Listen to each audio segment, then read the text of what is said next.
Good afternoon, and welcome to the Glendale Water and Power Commission meeting. Today is Monday, June 7th, 2021, and we are speaking on behalf of the commissioners. We're delighted to be here in person and thank staff for making that possible. Due to the evolving situation with Corona-19, the novel coronavirus and health recommendations from LA County Health Department, the Glendale Water and Power Commission meeting will be available to the public electronically. Due to social distancing requirements, the public will not be able to attend the meeting. The public is encouraged to watch and participate from the safety of their homes to practice social distancing. The meeting can be viewed on local cable, charter, cable channel 6, and AT&T UVerse channel 99. We're also streaming online, https://www.glendaleca.gov/public-meeting-portal. And with that, we will go to the roll call, please. Commissioner Jasmadarian? Here. Commissioner Kadikian? Here. Commissioner Law? Present. Commissioner Peterson? Here. President Flanagan? Here. Moving forward to GW Commission comments. Do we have comments? Commissioner Law, start with you. Not this week. Commissioner Jasmadarian. No comments. Commissioner Kadikian. Just glad to be back. Thank you, everybody, for joining us today. And let's everybody get vaccinated so that everybody could join soon and everybody could attend in person as well, but not yet. So thank you, everybody. Thank you. Commissioner Peterson. Just make the comment so I have the opportunity to take my mask off for even a few seconds. Great to be here. This is my first time in these chambers, and wonderful to see everybody in person. Very good. I'll just start off with just a comment. It's in the news. The ransomware is all over the news, and I'm sure everybody's familiar with this. I'm just curious, maybe it's an open question for the utility. Are you thinking about this issue? We've had hackers have shut down a pipeline, major pipeline that supplied the whole Northeast. We've had, I guess the supply of beef has been interrupted.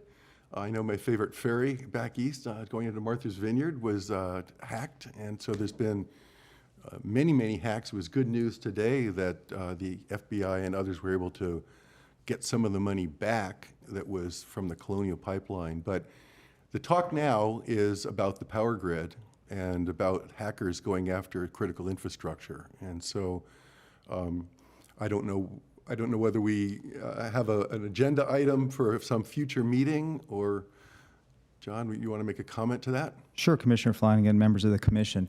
It's kind of a difficult topic to talk about in detail publicly, just because the more you talk about it, the more you sort of let out your secrets about how you're trying to defend yourself against these things. Rest assured that it is something that has been on our radar, not just recently, for the last several years. And it's something that both the GWP utility, IT infrastructure, and the team that manages it, as well as the citywide IT infrastructure team that manages the citywide networks, work hand in hand to make sure that our firewalls and our various different safeguards are in place to try to limit this. It's not a matter of if something's going to happen. It's absolutely a matter of when something's going to happen. And we know we're under attack from time to time, and just like any other utility, and our systems are in place to catch those when they happen. But one of the primary things that we can do as an organization is the training that goes into making sure that we don't allow a opportunity for infiltration. Oftentimes, much of the phishing schemes much of the attacks are a result of phishing schemes. Simple emails with links. There is a very active effort on the city's part to continuously provide training and testing of our own employees through our own simulated phishing attacks to make sure that we're figuring where our vulnerabilities are, as well as allowing the opportunities for our employees to learn from the accidental click, if you will. So if there's a desire to talk about this in a little bit more detail, I'm sure we can have some briefings for the commissioners to do it, but rest assured, it's definitely something that we deal with on an ongoing basis. Well, I really appreciate your comments. It's just the top of the news now that the electrical infrastructure is being targeted. And I would imagine, is that something that you work on collaboratively with SCAPA and APPA, or? I will look over and I'm seeing head nods. I'm still fairly new to be able to answer that question with a whole heck of a lot of certainty, but I think Christine Godinez could probably offer just a little bit more insight in that regard. President Flanagan, that's correct. We work with SCAPA. There's also NERC standards that pertain to cybersecurity that we follow. There's a cybersecurity working group through SCAPA that our GWP staff works with to make sure we're on top of it. Great, well, thank you. Thank you very much. Yeah, I don't think we need to agendize anything unless the other commissioners want to, but I just thought it would be important to bring that up as a topic for discussion this evening. Are there staff comments at this time? Hearing none, let's have the next item, please. 3, reports information. 3A, legislative update. Chair Flanagan, members of the commission, I'll go directly over to Leo Zalian, who is one of our administrative analysts in charge of the legislative affairs associated with GWP utility. Thank you, Mr. Tarkalian. Good afternoon, Commissioners. President Flanagan. My name is Leo Zalian, here to present you with the legislative update. It's great to be here with you in the chambers and looking forward for a short, brief update. If we can go to the next slide. Just going over kind of the legislative overview as a calendar. So from June 1st to June 4th was only for floor sessions. No committees were able to meet. For June 4th, last Friday, which was one of the key legislative deadlines, which was the last day for bills to pass the House of Origin. And then June 15 is another key deadline, which is the budget bill pass by midnight. So any budget bills that are proposed by the legislature needs to pass by June 15 by midnight. So our legislature is very busy right now working on the state budget. Going forward, I'd like to highlight a few of the budget proposals that have to do with utility delinquencies. There are two different proposals, one from the Senate Pro Tem proposal, which includes a $1 billion of funds. There can be used for water utilities and POUs, and the breakdown goes to $700 million for water utilities and $300 million for POUs. On the other hand, we have governor's proposal, which proposes $2 billion, where water utilities, IOUs, CCAs, and POUs are included in this category. And $1 billion is dedicated to the water utilities, and another $1 billion is dedicated for IOUs and POUs and CCAs. So these two proposals are at the legislative process now. They're talking, kind of deliberating to see which proposal will be passing both houses.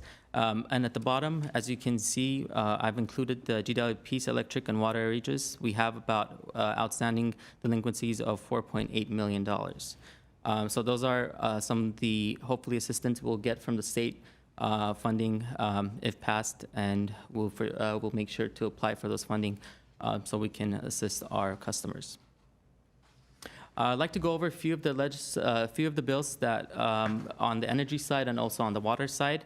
One of them that I'd like to highlight first is AB 641 by Assemblymember Holden, which is establishing of a transportation electrification plan. This is on our is in the second house now, so we're actually planning on having a EV plan coming to fruition sooner if this bill would pass or not. We'll have that. We're working on a consultant to come up with an EV plan.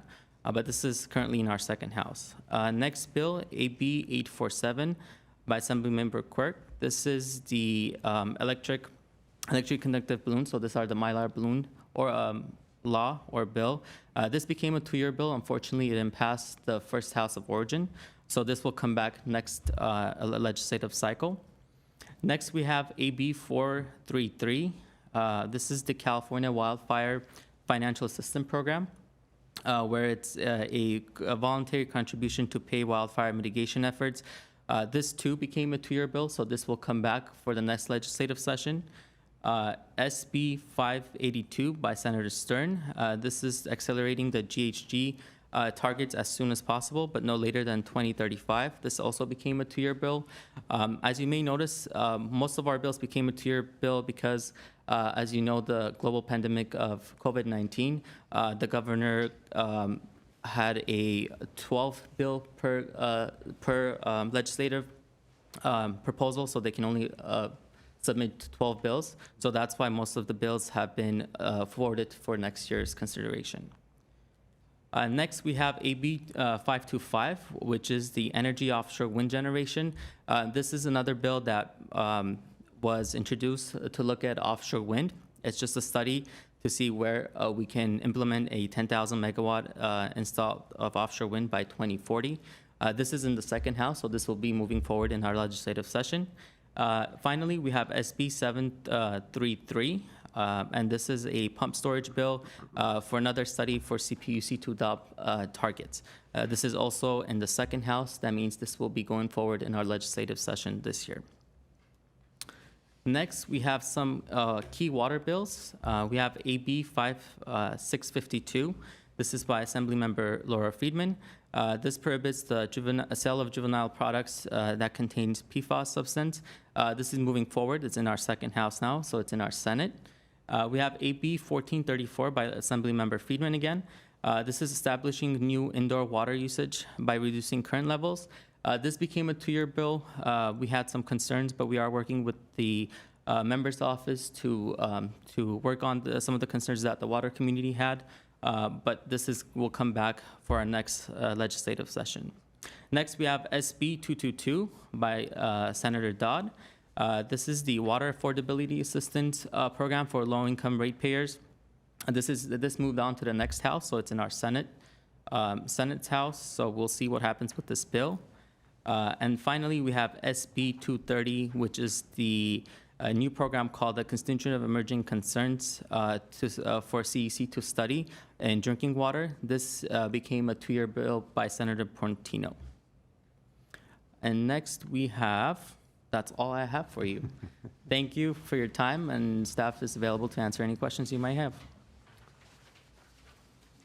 Very good, thank you. Commissioner Lal, any questions or comments? Thank you. How does the arrearages that GWP is currently carrying compare with other utilities? And is the allocation, the proposed allocation of $2 billion from the governor, is that adequate to address our arrearages and also the arrearages at other utilities? Or is it highballed, lowballed? Where does it fall on the spectrum? So the governor's proposal of $1 billion, it also includes IOUs. So we believe we might be competing for that portion of the funding, the $1 billion. The more funding available, I think, the better. But in comparison to our surrounding utilities within our neighboring cities from Pasadena to Burbank, they're about the same, close to $5 to $7 million in delinquencies. And members throughout SCAPA are also kind of in the same ballpark range of the amount of delinquencies they have. So we're talking to the governor's office through CMUA and SCAPA, hoping to get any assistance we can to ensure we're able to cover our delinquencies that we have due to the COVID-19. And is there a formula established for how the delinquencies would be covered? Is it that the ratepayer would be liable for a certain proportion of the delinquency and the rest would fall on this budgetary allocation? Is there a sort of formula for that, or is that still all under negotiation right now? That's still under negotiations. In regards to the governor's proposal, it's recommended for the customer to apply for those funding. On the other hand, from the Senate Pro Tem's proposal, it goes directly to the utility to cover the cost of the consumer's delinquencies. We prefer to go to the utility, so we make sure that it covers all the wages versus going to the department and to this treasury, and then it goes to the consumer and then comes back to the utility. So kind of having local control will be beneficial in terms of covering delinquencies that we may have. And is there any discussion about, for some of these people, I would imagine that they're so far behind that this has been reported perhaps to a credit bureau or to a credit reporting agency, or if, for instance, if they were delinquent when the pandemic started, there would be major impacts to their credit score. Is there any discussion about kind of writing off the debt so that it doesn't affect their credit score? I don't believe we've reported any of that information to the credit bureau. Delinquencies that are listed here are delinquencies that are 90 days and over. Okay. I'm not sure if we've reported any of the delinquencies to the credit bureau because of the Because COVID of pandemic. COVID, right, okay. Okay, thanks very much. Thank you. Just as a follow-up, did you say how much the total delinquency is in the state? I don't have the number of Don't the have that state. number. We have our numbers, which is about $4.8 million. Right, we don't know the states, but No, we sir. we assume that the state's delinquencies would be many multiples of that $2 billion. My understanding relief. from the IOU delinquencies are over $1 billion, Over $1 billion. over $1 billion, So maybe the $2 billion would cover it, possibly. possibly. Interesting. Possibly. Commissioner Jasmine. No questions. Thank you. Commissioner Kadikian. Sorry, Leo, I'm a little bit rusty on my acronyms. I got the IOU. What's the CCA and POU? CCAs are the Community choice the community aggregators. choice aggregates, and the Okay. POUs are publicly Aggregators. owned utilities like Glendale Water and Power. Okay, thank you. Commissioner Peterson? So with the Senate Pro Tem proposal and the governor proposal, is that then a pure negotiation to then come up with a compromise proposal? Correct, sir. The commission, the Assembly and the Senate currently are working on, they're negotiating on a proposal that will be passed by the both houses to adopt one of the proposals. So just on a theoretical basis, if no compromise was reached, would both proposals go for a vote? And whichever one gets passed, or is it that if there is no compromise one, then nothing goes to a vote? From earlier today that I've learned that there are two versions of a bill that has governor's proposal and the Senate Pro Tem's proposal. So they're negotiating right now to come up with a kind of a compromise to make sure it passes by the June 15 deadline. So there's the possibility that no proposal would be put to a vote. That's always a possibility. So that's sort of the stick that both parties face that, great. Thank you for clarifying that. Of course. Leo, thank you for your presentation. I just have one question about, was it AB 1139? The net energy metering bill that I know doesn't affect us as a POU, public municipal utility, but the POUs generally follow, at least maybe there's a lag time, but there's been a lot of concern throughout the state about reducing the net energy metering export credit and dramatically reducing the export credit. The average homeowner in California who has solar exports about half of the power that comes off of their roof, and they get a credit. Here in Glendale, we get the full retail amount, but the investor-owned utilities are trying to dramatically lower that. I don't know, are you tracking those bills? We are tracking those bills.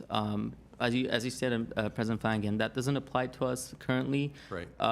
But as you may know, as you stated, it may come to us as a POU would have to follow, but currently we're just watching to make sure what developments are on that bill. Yeah, thank you. I think it's really significant. It could really significantly set back the distributed solar industry in the state of California. And nationwide, there's these net energy metering bills are being taken up all across the country. So potentially doubling the payback for a homeowner that invested in solar. So thank you very much. Next item, please. Our next item is 3D, Renewable Portfolio Update.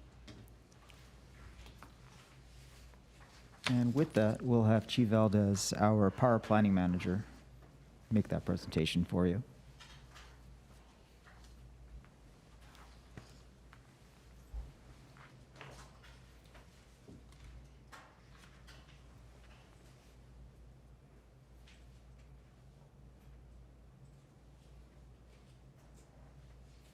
Good evening, President Flanagan and the members of the GWP Commission. I'm Chi Valdez. I'm the Power Planning Manager for Glendale Water and Power.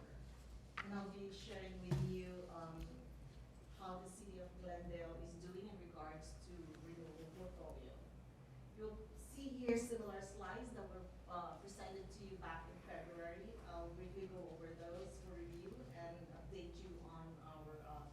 2020 power mix and RPS compliance. And I'll also cover the highlights of the recently concluded 100% clean energy by 2030 feasibility study.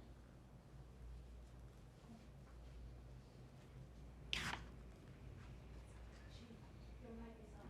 You gotta start over.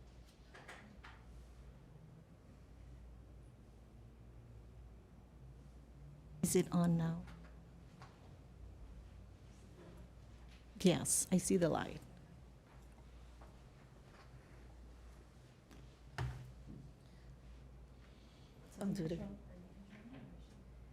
I am controlling it, right? Yeah, okay. So again, good evening, President Flanagan and the members of GW Commission. I'm Chi Valdez. I'm the Power Planning Manager for Glendale Water and Power, and I will be sharing with you the status of our RPS. You will probably see similar slides that we presented back in February. We'll just go over those for review, and then we'll provide you the update for our 2020 power mix and RPS compliance. And I'll also go over the highlights of the recently concluded 100% clean energy by 2030 feasibility study. Just stop me at any time if you have any questions.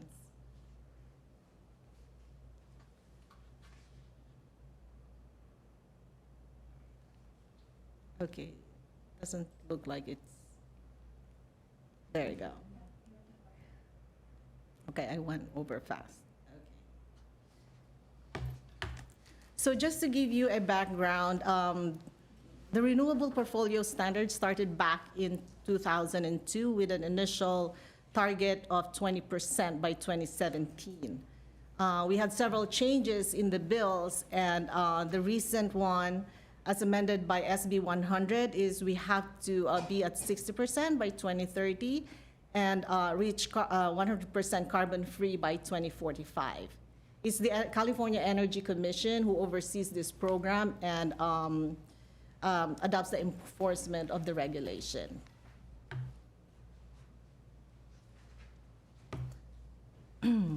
So as you can see here, the compliance is actually divided into several compliance periods. This chart shows, so the blue area on top shows the difference between SB 100 and SB 350. So as you can see in here, the target has increased from 50% to 60% under SB 100. So we recently concluded compliance period 3, and we're now in the first year of compliance period 4. Our target is to hit 44% by 2024. But we also have to maintain that 33%. We cannot go at any given point in the year to be below that 33%. And there's also a new requirement for starting this year that at least 65% of our procurement should come from contracts with at least 10 years or more in duration.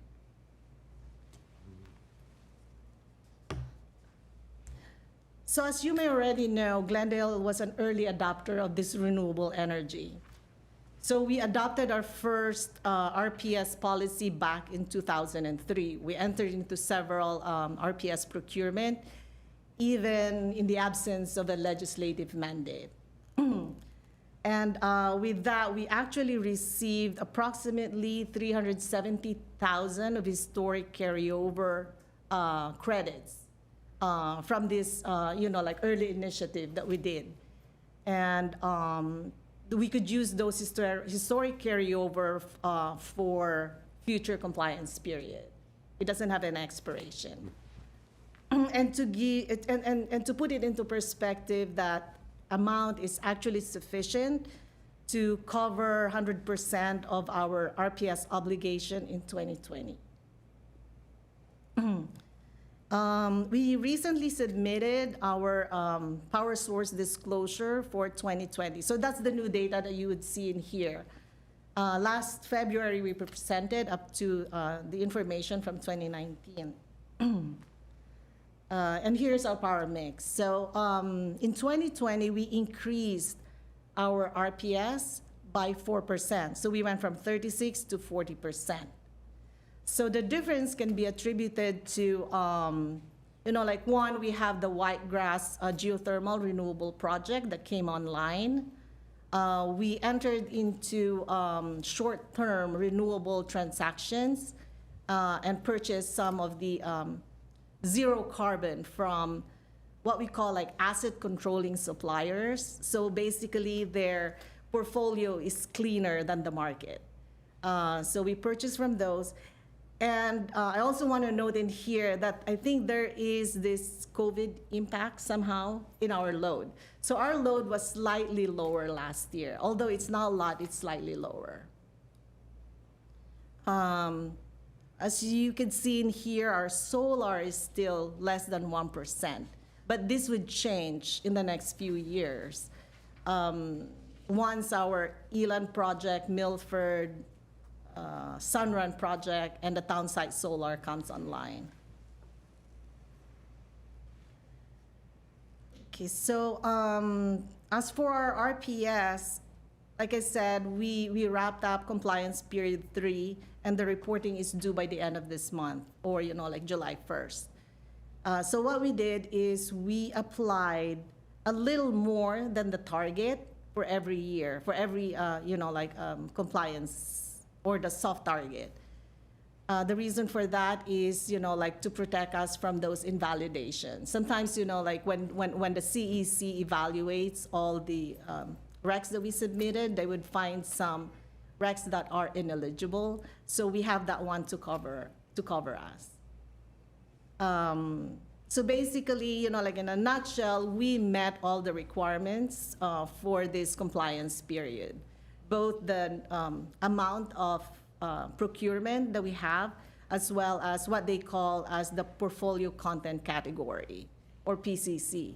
That means that at least 75% of our RPS procurement should be what we call like a bucket 1, meaning it is directly bundled and directly delivered to our system, and no more than 10% can be a bucket 3, or, like these are paper credits.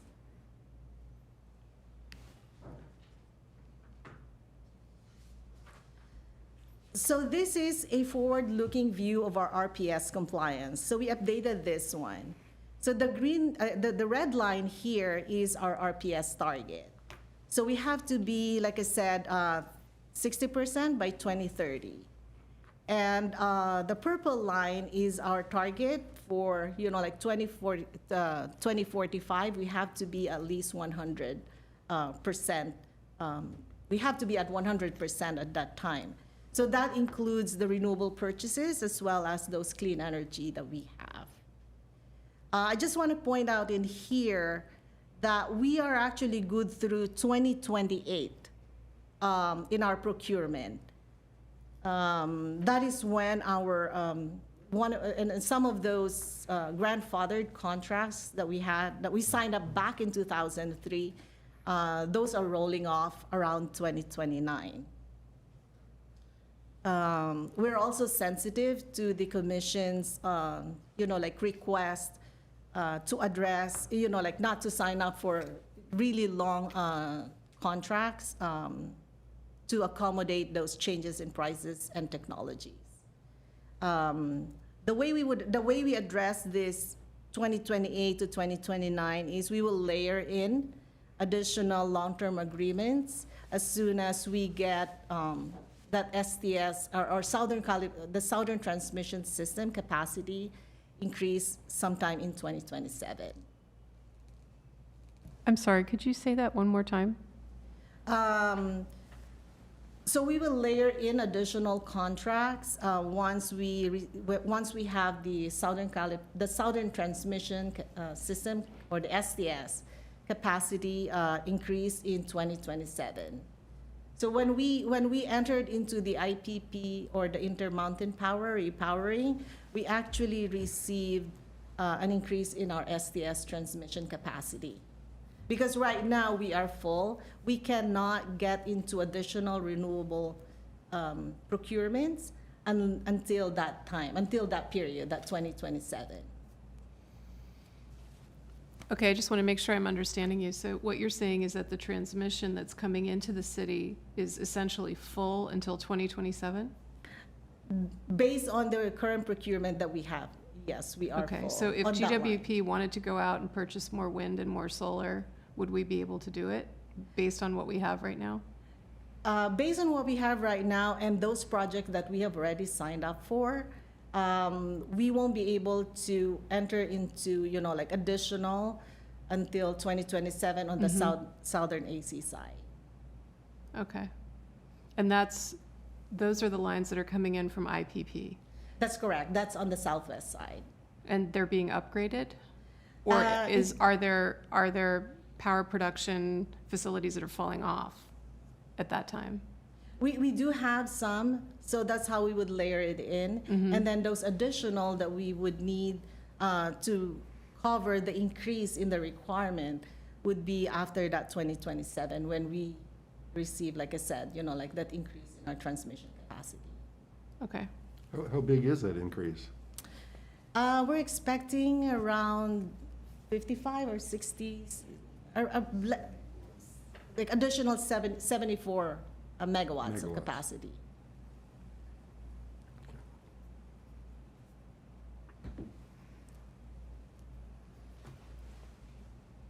So here's how this is our compliance strategy.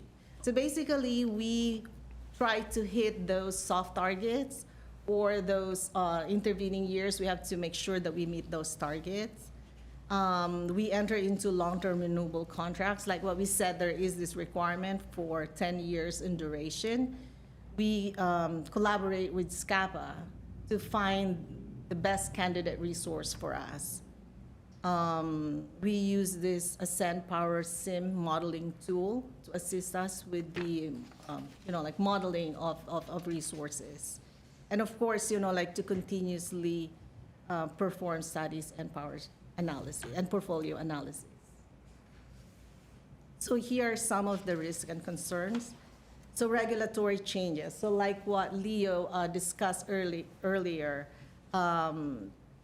like additional requirements, or like they're trying to accelerate, compliance. The treatment of excess procurement and substitute energy. And of course, transmission limitation and the increasing rates in tariff. Transportation and building electrification impact to our load. And of course, like these penalties, the intermittency of our clean energy program, and the status of, like the Shoal Canyon Renewable Project completion.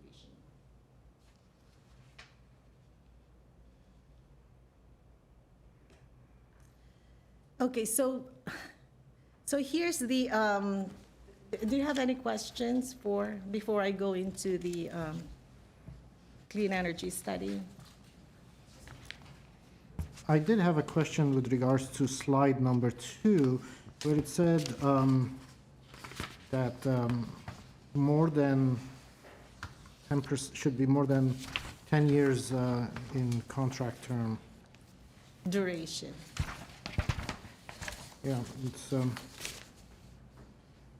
said 65% of RPS requirement must be procured from contracts more than 10 years.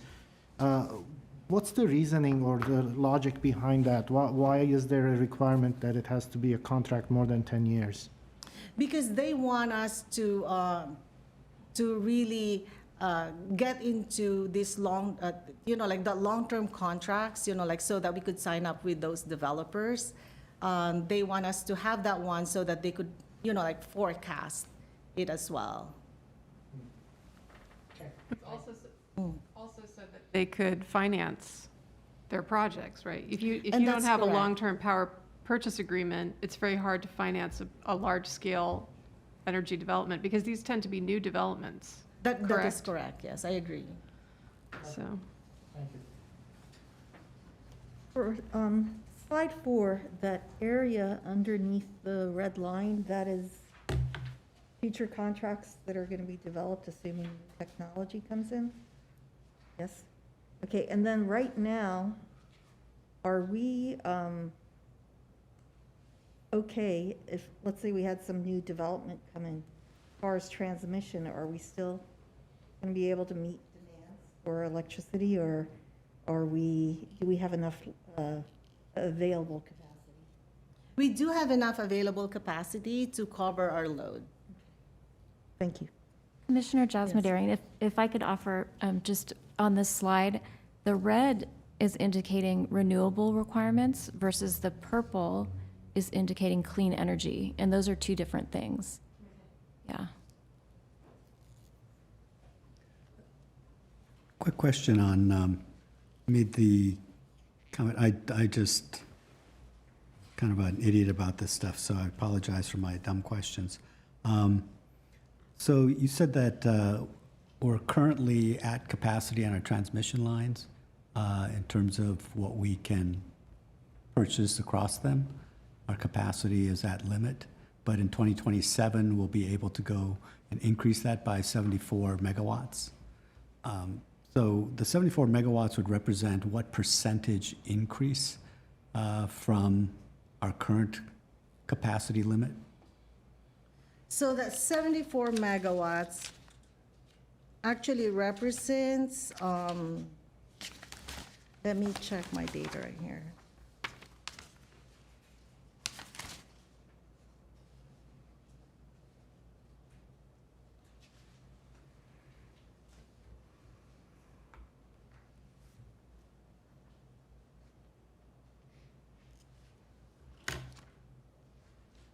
And if you don't have it immediately available, that's okay. Maybe you can share it at a Yeah, I'll future probably point. share that one with you, so I guess that's, my just question is 74 megawatts, is that like doubling our capacity, or is it half a That's- percent?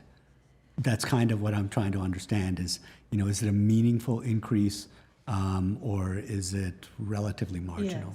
yes, it is on the Southwest AC side, because right now we do have about like 100 megawatts on that side.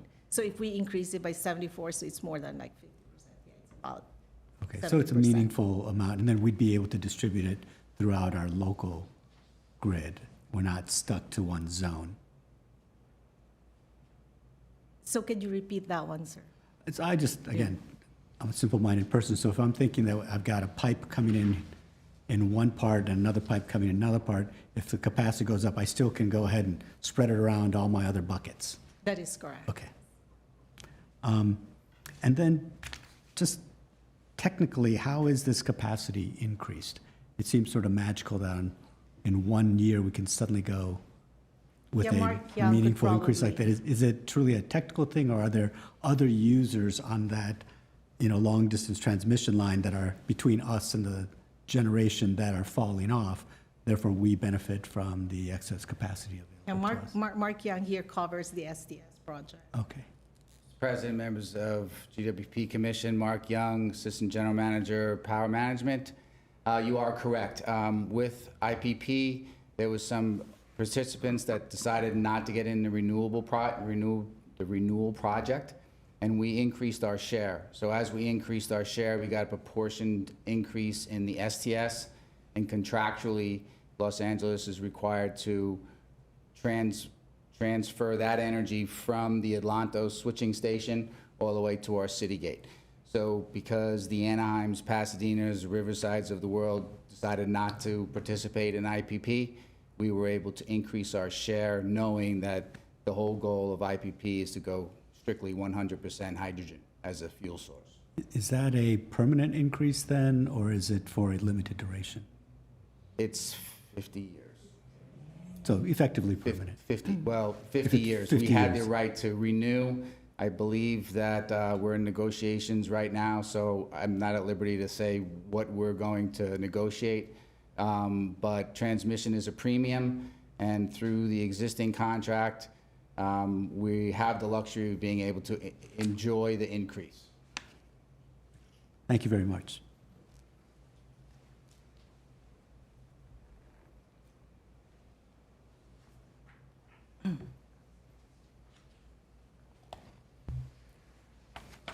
Yeah, so here's the highlights of the 100% clean by 2030 study.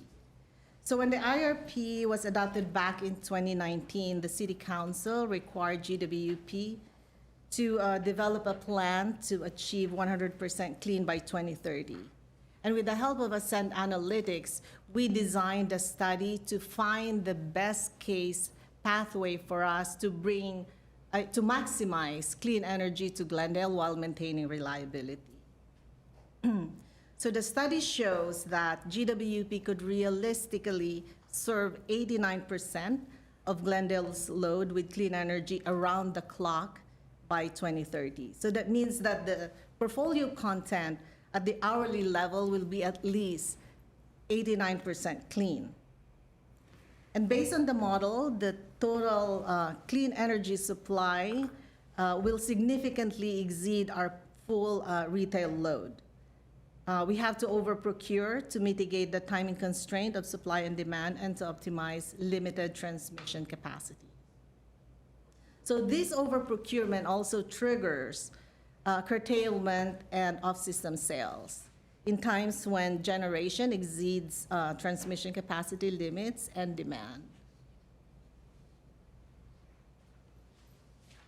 Can you explain a little bit more what that means in terms of like daily operations? What does that mean to curtail?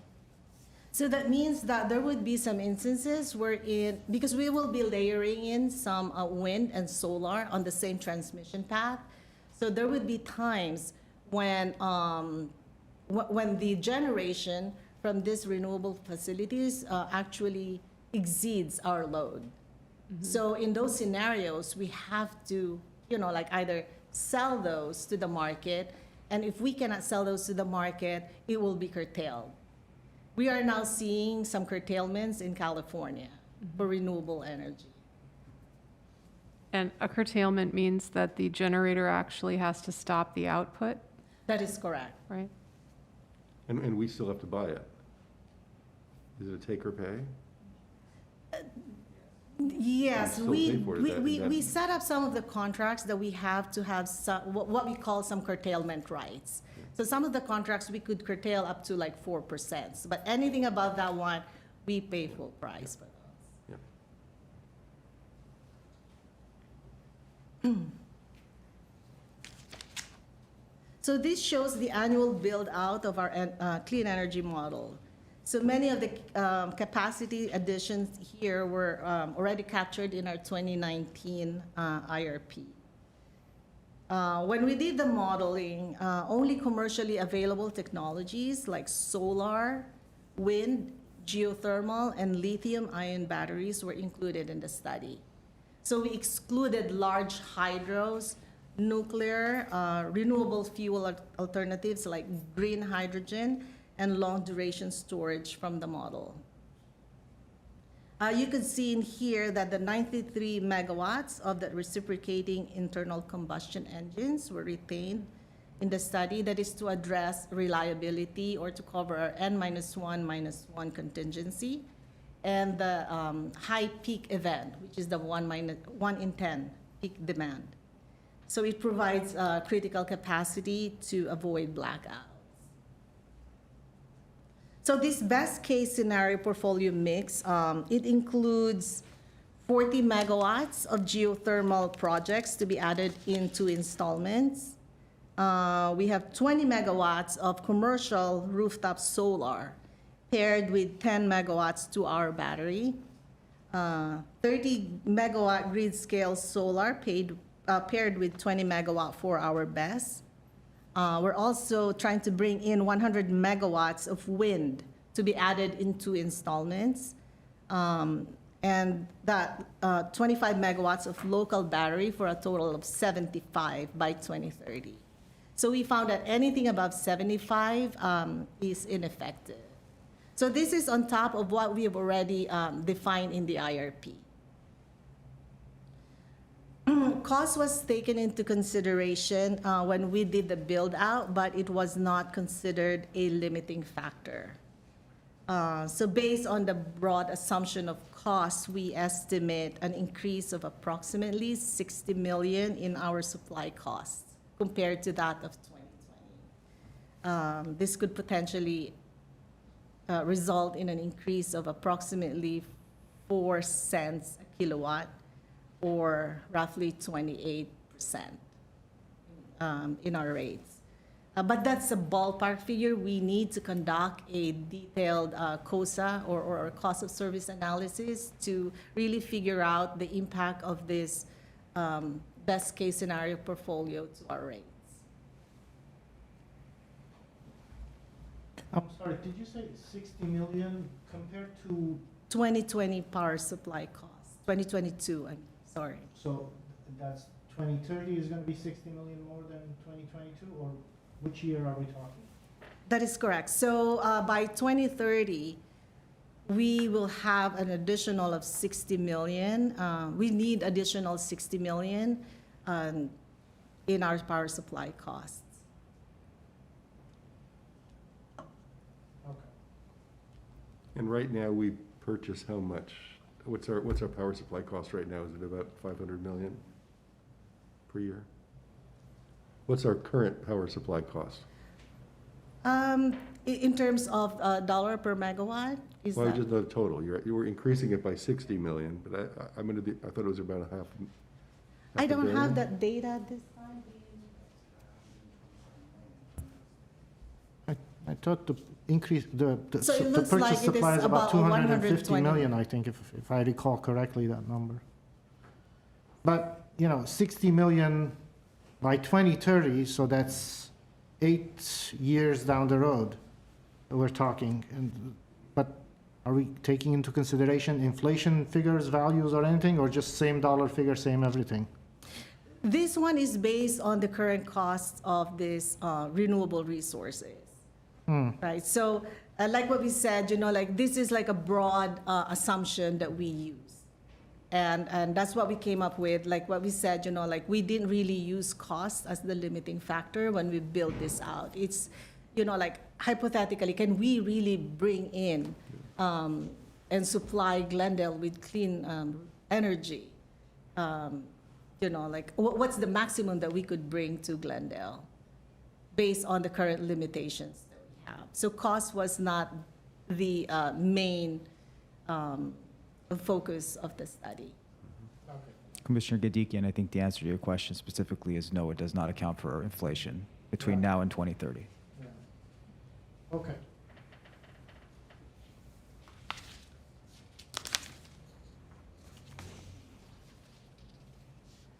So as technology changes, GWP will be able to take advantage of additional clean resources through fuel conversions in thermal assets like renewable natural gas and green hydrogen, as well as access to long duration storage, which will put GWP in a position to meet 100% of its energy needs with clean energy. So that concludes my presentation. If you have any questions. Thank you very much. Commissioner Law, any follow-up questions?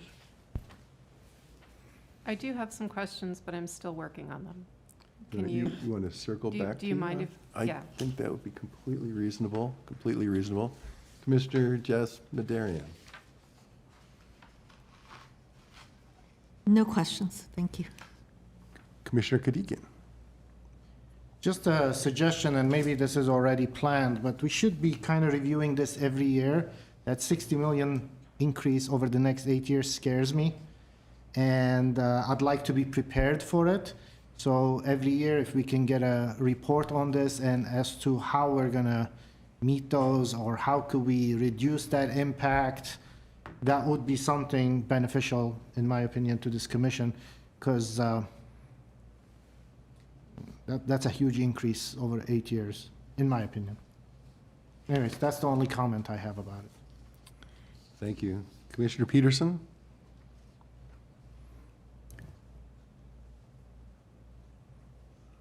I guess I would just suggest that maybe it may be beneficial, at least it certainly I would benefit from understanding at a more technical detail as it feels like there is a significant bet on the technological progress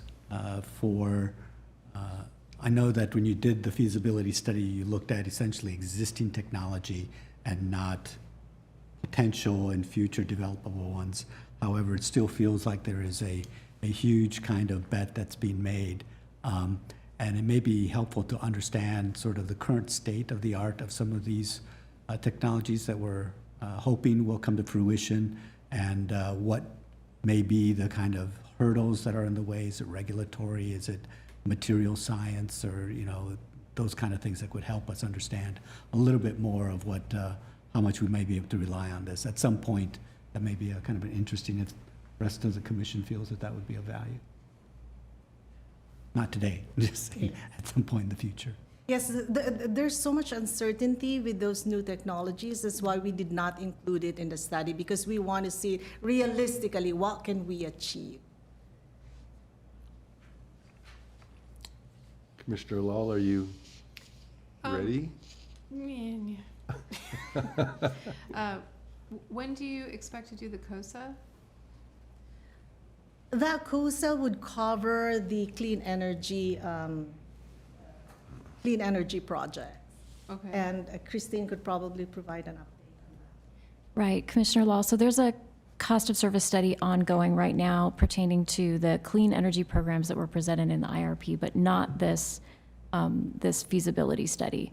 So this feasibility study was prepared at the direction of council, but at this time, of course, we're proceeding to increase the amount of clean energy, but there's not a direction from council to proceed with this plan or to do a COSA at this time for this 2030 plan. Because it isn't that specific. It's It's just a feasibility study, Right, it's a right? So it'd be feasibility hard to study, right, cost it okay. out. okay, that makes sense. I think I'll leave it there. That was very interesting. Thank you very much. I just had one question, or a couple questions.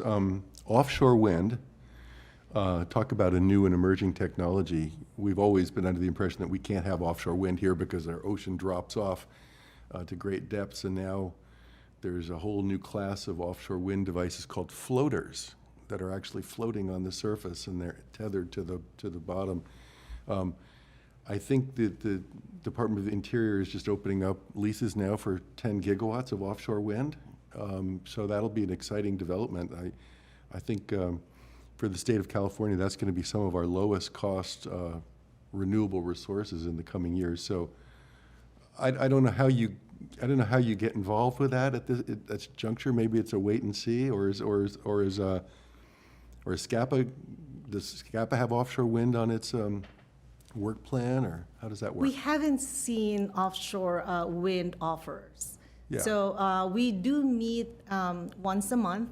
We go over the proposals from the developers. Right now, I think it's because of the ITC, they're focusing on solar with battery projects. Yeah, I think it's just something for us to be watching here in the coming years.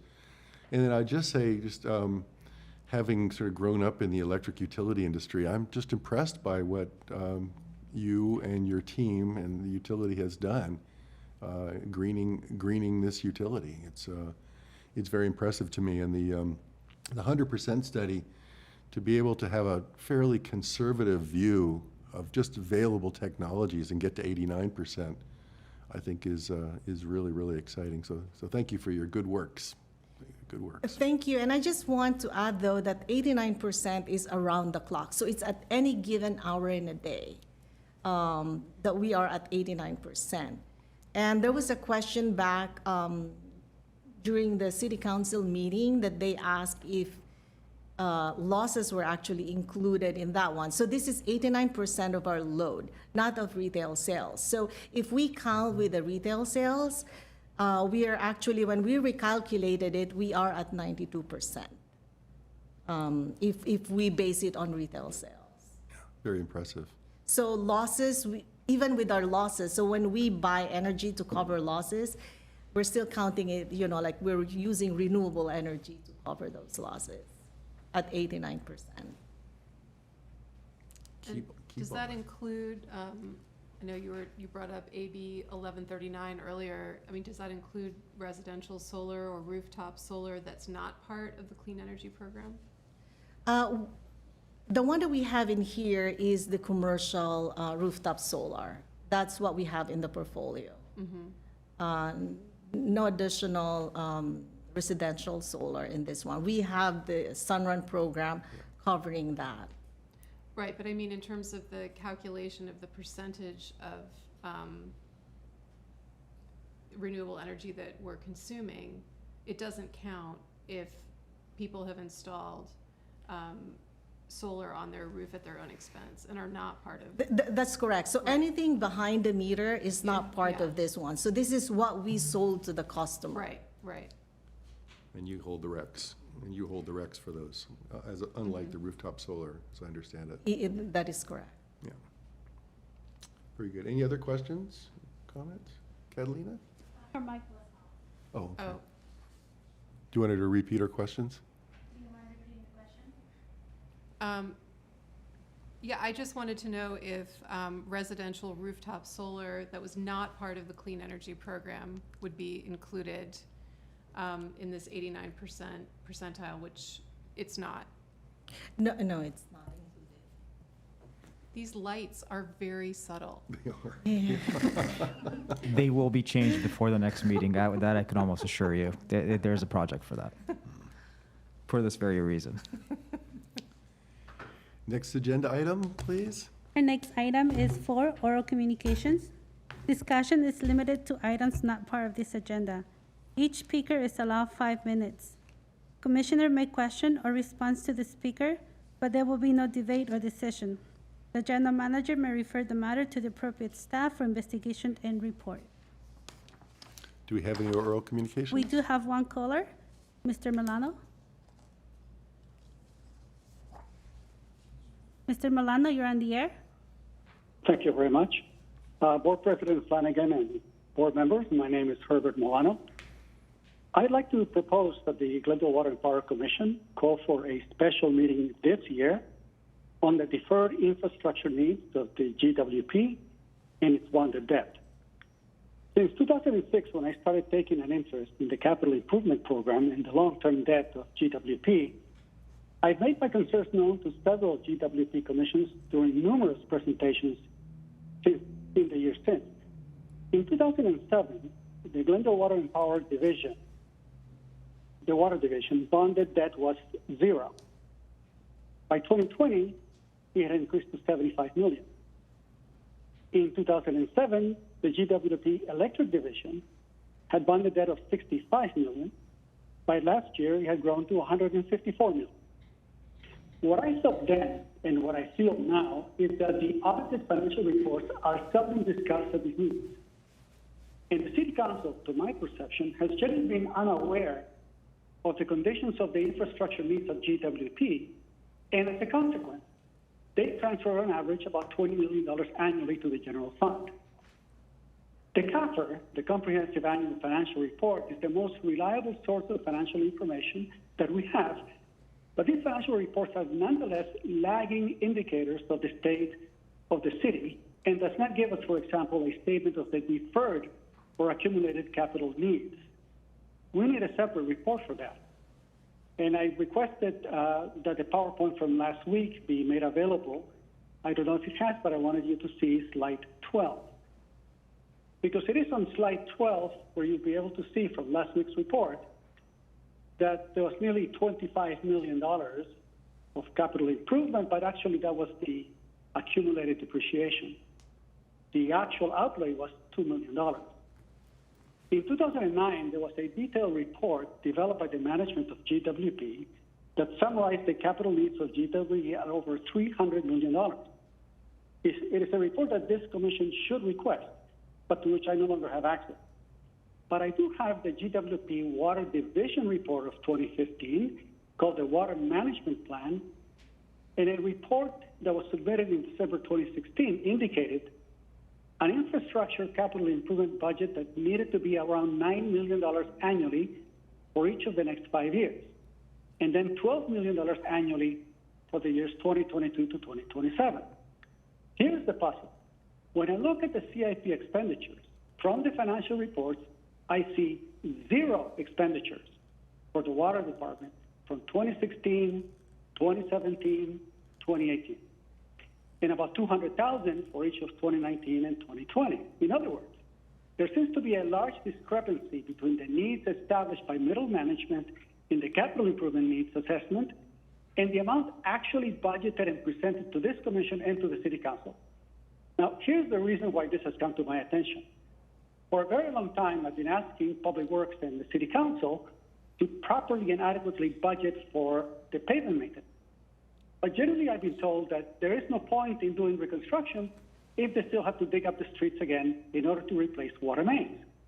So when I look at the CAFR, the statistical section, it shows there on page 218 how many water main breaks we have every year. So the data is there, the capital improvement needs are being presented, but somehow this doesn't get to the attention of this commission nor to the city council. And we continue to have extremely deficient road maintenance because of it.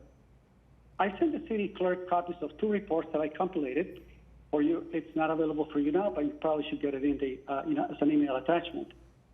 The city continues to transfer around $220 million annually from GWP, and that decision to transfer those amounts are isolated from the actual capital improvement expenditures that appear to be significantly underfunded.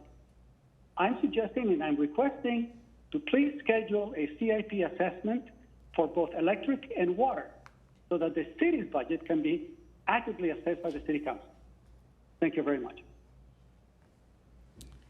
Thank you.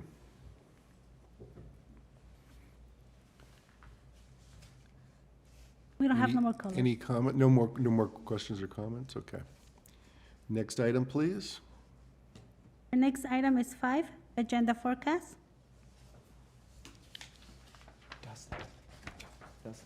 I see we have our next meeting is canceled, 4th of July weekend. Are there agenda or items that we would like to see covered, commissioners? I just wanted to find out where we are with regards to, well, we called it Grayson Repower, now it's the Grayson Power Station or Management System. Where are we with that? Where are we with eliminating the 1 through 8 turbines? Where are we with regards to the battery installs? That kind of update I would like to see somewhere in the agenda.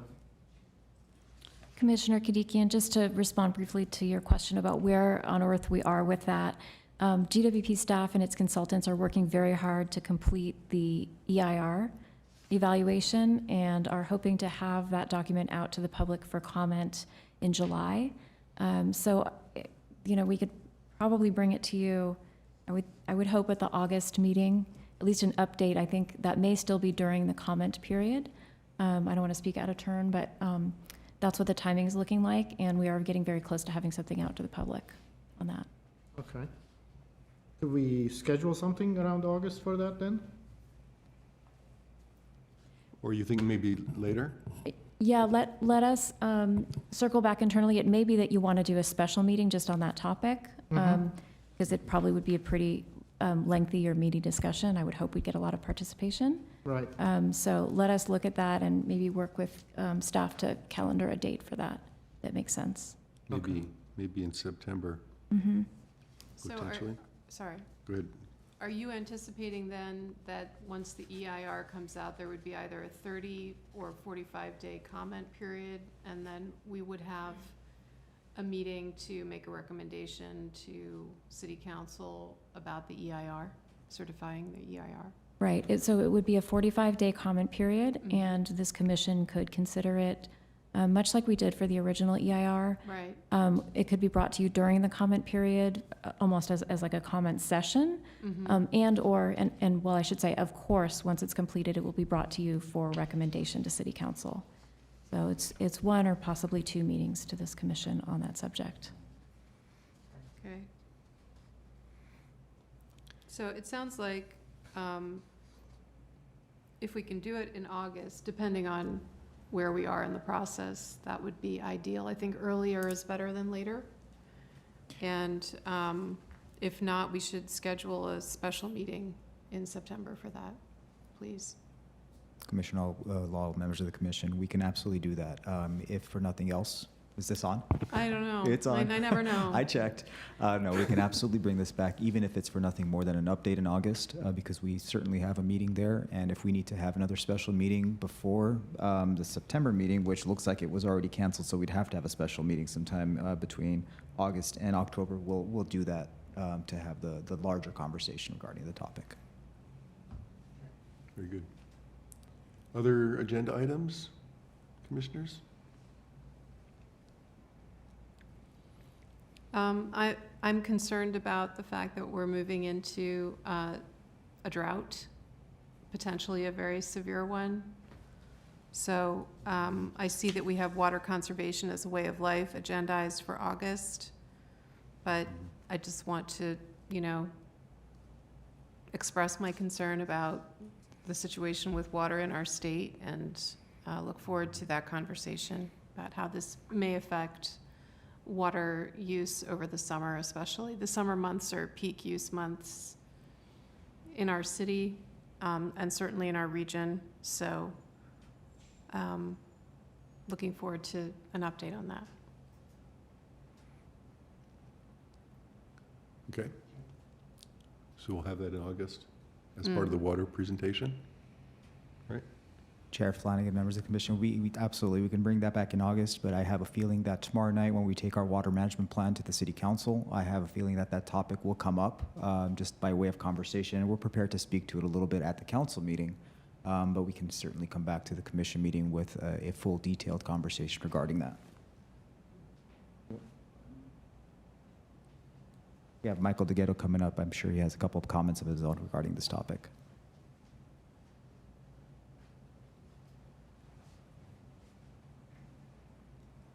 President Flanagan, members of the commission. And I was just listening to that whole. To kind of put your hand over it to see if it's lit. President Flanagan, members of the commission. Yeah, the update that I'm actually going to give tomorrow to touch on that really has to do with the investments the city and everyone has made with Metropolitan Water District. So for this year, we're actually in really good shape with the amount of water that we have stored, and we're not impacted by the lack of precipitation in the northern part of the state, other than the amount of water that we're getting from the State Water Project is a really low allocation. It's actually lower than the amount of water that we got in 2015. But because in 2017, we actually had 2 years worth of precipitation in 1 year. Metropolitan was able to store water in its system in the Diamond Valley Lake and in Lake Mead. So we have access to that water this year. So it's a good reminder for everyone not to waste water and to conserve, as they always should. Maybe take time to put the appropriate kind of plants at your house instead of turf and things like that. But for this year, we're actually doing okay. And as Mr. Tactalian said, I'll cover that a little bit more in the presentation tomorrow. I had given the presentation to the commission back in May, and I had a slide where I talked about how much water is stored. So I updated that with like the most recent information.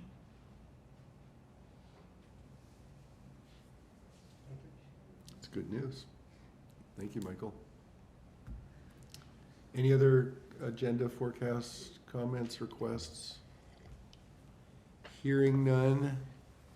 Next item, please. Our next item is 6, adjournment.